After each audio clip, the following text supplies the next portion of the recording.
जब तक भूखा इंसान रहेगा धरती पर तूफान रहेगा। तो हमारी लड़ाई जारी रहेगी, लड़ाई लड़ते रहेंगे, क्योंकि हम जाति जनगणना कराना चाहते हैं। तो पिछड़ों की मदद नहीं करना चाहते, पिछड़ों से केवल वोट लेना चाहते, बहुजन समाज से केवल वोट लेना चाहते हैं।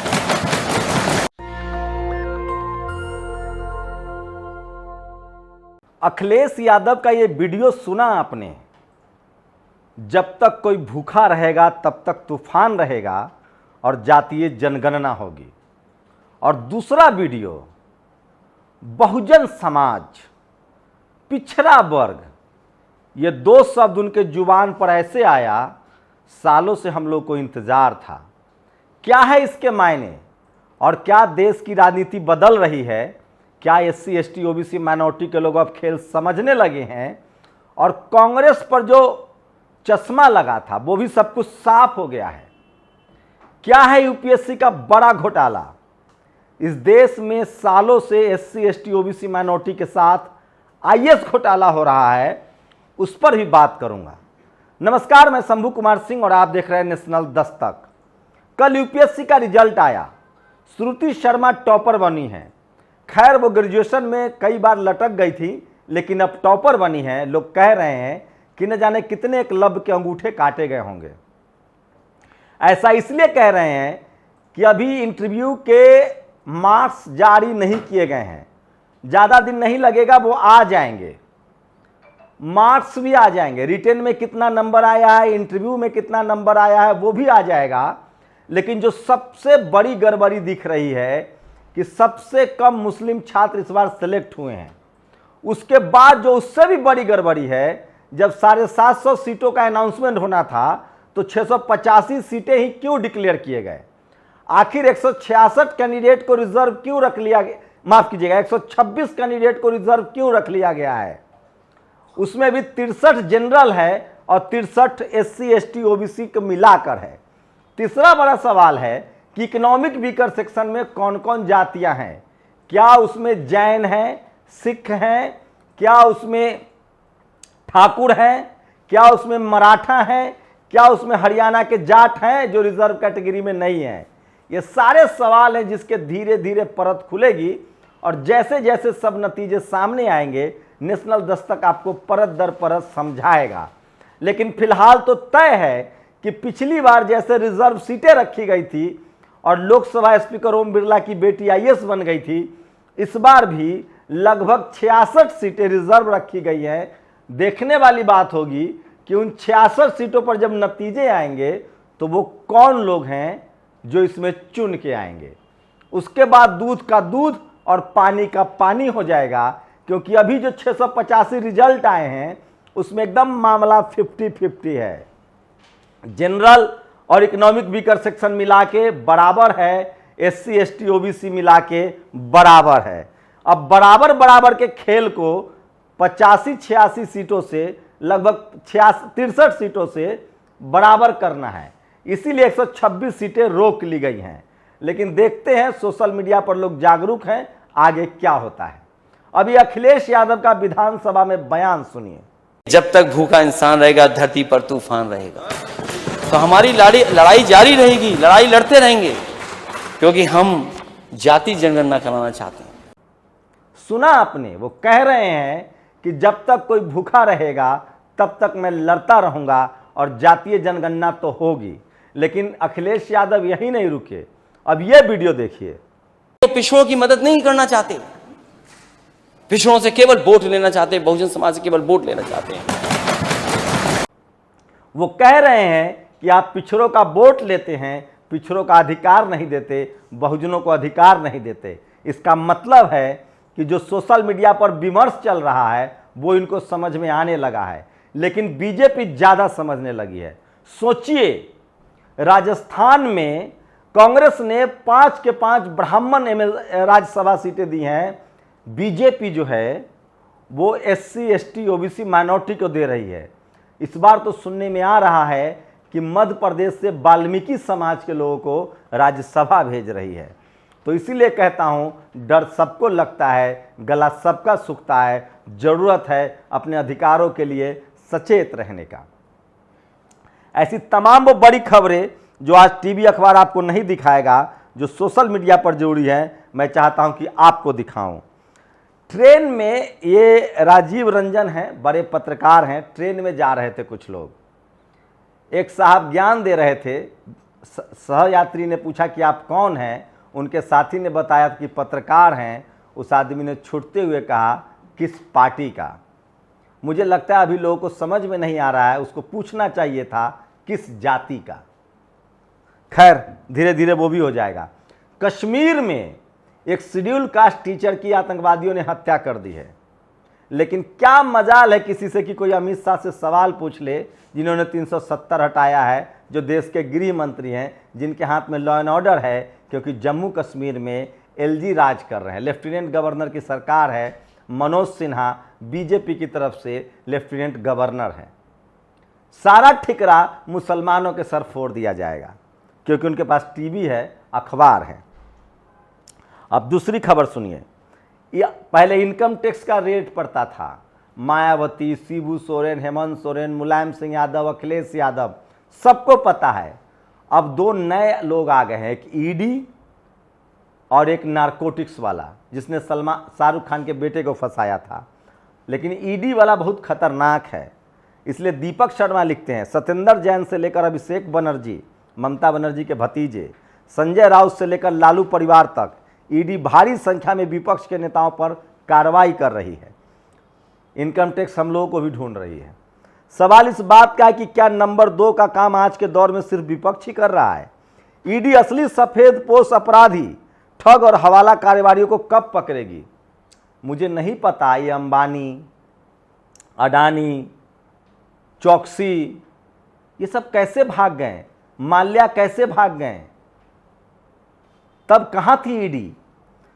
Data in SC, supreme court में data, 122 ED case, 121 CBI case pending against sitting former legislature. ऐसे साहबों के खिलाफ जो सत्ताधारी दल है, उनके खिलाफ केस बचा हुआ है। बाकी लोगों का क्या है? एक और खबर देखिए जो सबसे जरूरी है। यूपी में जो गाय दूध नहीं देगी, अगर आपने गाय को खोल दिया तो आप पर केस दर्ज हो जाएगा। अब भैया गाय कौन पालते हैं? गाय पालते हैं किसान। किसान कौन है? जाट, गुर्जर, कुर्मी, कोयरी, यादव, कहार, ओबीसी की जातियां। अब गाय माता है, लोग राष्ट्रीय माता कहने की बात कर रहे हैं। मैं तो सलाह दूंगा कि गाय जिनको वोट देता है उनके दरवाजे पर बांध दीजिए। हमारे यहाँ उसको बोलते हैं नट्ठा गाय। कल किसी ने इसीलिए लिखा था कि कल कोई आके कह दे कि मछली हमारे भगवान हैं, कल कोई आके कह दे कि भिंडी हमारे भगवान है, और भावनाएं आहत हो जाएंगी। सोचिए सावरकर साहब का विचार क्या है गाय को लेकर। तो गाय जो है हिंदी पट्टी में वोट देता है, दूध दे न दे। तो जिनकी भी बूढ़ी गाय हो जाए और किसान हैं, गाय नहीं पाल सकते हैं, तो गाय के नाम पर गौशाला बन रहे हैं, स्कूल कॉलेज नहीं बनेगा। और गौशाला से करोड़ों का माल लोग हड़प रहे हैं। आपकी गाय दूध न दे तो जो लोग गाय के नाम पर राजनीति करते हैं उनके घर गाय बांध दीजिएगा ताकि केस से बच जाइए। करके तो देखिए। बीजेपी के एक विधायक है कर्नाटक के, ईश्वरप्पा, उन्होंने तो यहां तक कह दिया है कि तिरंगा नहीं भगवा चाहिए। अजीत अंजुम ने ट्वीट किया है। एक अच्छी खबर है, जयंत चौधरी ने ट्वीट किया है। उमर खालिद का जो स्पीच था, जो भाषण था, उसको दिल्ली हाईकोर्ट ने देश विरोधी नहीं माना है। देर ही सही न्याय तो मिलेगी, जयंत चौधरी ने। दीपक चौरसिया कह रहे हैं कि जम्मू कश्मीर में एक हिंदू महिला की मौत हुई है, जो मैंने पहले बताया शेड्यूल कास्ट टीचर है। ओसामा शेख इनसे पूछ रहे हैं कि दीपक चौरसिया जी, एलजी जो है वो बीजेपी के हैं, गृह मंत्री अमित शाह है, उनसे सवाल पूछ लीजिए और सोचिए बीजेपी कितनी मालदार पार्टी है। BJP received contribution over 477 crore. 477 crore BJP को चंदा मिला है, कांग्रेस को मात्र मिला है 74 करोड़। अखिलेश यादव, मायावती, तेजस्वी यादव, ये सब तो लिस्ट में ही नहीं है, इनको नहीं मिलता है। और भारत इतनी तरक्की कर गया है, इकाई, दहाई, सैकड़ा, हजार, 10,000, लाख, 8 लाख भारतीय विदेशी नागरिक बन गए हैं। अभी सब हमारे तरह मजदूर तो होंगे नहीं। सब मालदार होंगे और इस देश में मालदार लोग की एक जाति है। तो जब कोई राष्ट्र माता भारत माता की जय बोले ना, तो उनसे पूछिएगा कि विदेश भागने वाला कौन है, उसकी जाति क्या है।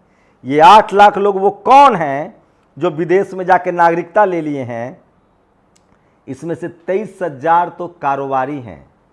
अब कारोबारी कौन लोग हैं वो तो आपसे बेहतर जानता है, हमारा क्या, हम तो बताएंगे आपको। और हार्दिक पटेल जो है बीजेपी ज्वाइन करेंगे, अच्छी खबर है, मुझे तो अच्छा लगा, कम से कम वहाँ कोई पटेल मुख्यमंत्री तो बनेगा। और इसलिए अशोक भारती कहते हैं ईडब्ल्यूएस में कोई मुस्लिम, बौद्ध, पारसी, ईसाई या सिख, केवल हिंदू समाज से ब्राह्मण, बनिया, ठाकुर ही हैं। किसी भी कोटे में आरक्षण तो मुस्लिम, बुद्ध, पारसी, ईसाई और सिख को भी नहीं मिलता है। ये सब तमाम सवाल है जो लोग छोड़ रहे हैं। और अखिलेश यादव की वीडियो भी आज बहुत वायरल हो रही है। और ये एक खबर देखिए, ओबीसी चयनित, मध्य प्रदेश में ओबीसी का मुद्दा गर्माता जा रहा है और वहां ओबीसी के चयनित शिक्षकों की भर्ती नहीं हो रही है। 69,000 शिक्षक भर्ती घोटाला हो रहा है यूपी में। तो हर जगह ओबीसी पर मार पड़ रही है, लेकिन ओबीसी अब बदलता दिख रहा है। मेरा इंटरव्यू देखिए आज न्यू एजुकेशन पॉलिसी पर, कई ओबीसी के लोगों ने कहा कि भैया हमको चाहिए एजुकेशन। और एक बार फिर से आपको बता दूं कि जो 63 यूपीएससी घोटाला है उस पर नज़र बनाए रखिए, पता नहीं कब क्या हो जाए।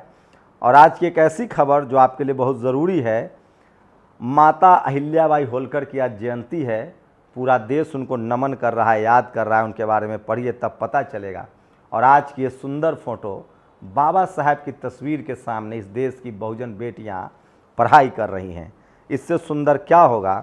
और मैं इसलिए बार बार कहता हूं कि जो सोशल मीडिया है वही सच्चा मीडिया है, जो सोशल मीडिया है वही बहुजन मीडिया है। एक खास शख्स को याद करने का दिन है आज, जात पात तोरक मंडल, एनालिसिस ऑफ कास्ट सुने हैं।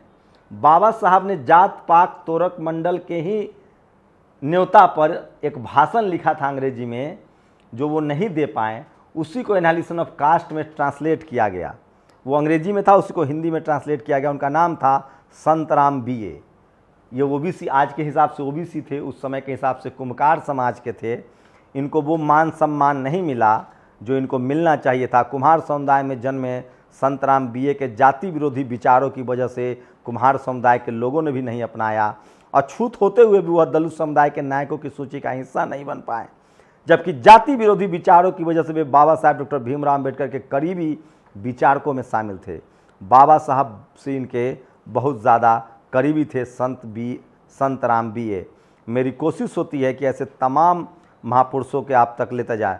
और महज 14 लाख रुपए के भुगतान न होने की वजह से नेशनल टेक्सटाइल कॉरपोरेशन को दिवालिया घोषित करने की बात हो रही है। 14 लाख, सरकारी कंपनी है।